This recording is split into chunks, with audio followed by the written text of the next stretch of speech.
Hello everyone, আসসালামু আলাইকুম। আজকে দুপুরে ডিম দিয়ে আলু দিয়ে রান্না করা হবে, লাউ শাক দিয়ে বউতো শাক দিয়ে রান্না করা হবে। এখন তেজপাতা দিয়ে দিচ্ছি, পেঁয়াজটা ভাজা হয়ে গেছে।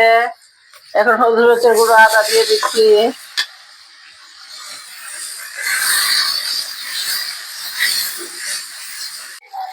আলুর মশলাটা কষানো হয়ে গেছে, এখন আলুটা দিয়ে দিচ্ছি। এখন আমি ডিম দিয়ে আলুর রসা রানবো।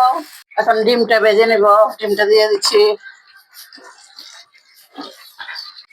এখন আমি লবণটা দিয়ে দিচ্ছি, ডিমের সাথে মরিচের গুঁড়োটা দিয়ে দিচ্ছি। ডিমটা ভাজা হয়ে গেছে, এখন নামিয়ে ফেলবো। এখন ডিমটা দিয়ে দিচ্ছি, ঝোলটা। তরকারিটা হয়ে গেছে, এখন নামিয়ে ফেলবো। কেমন হয়েছে কমেন্টে জানিয়ে দিবেন।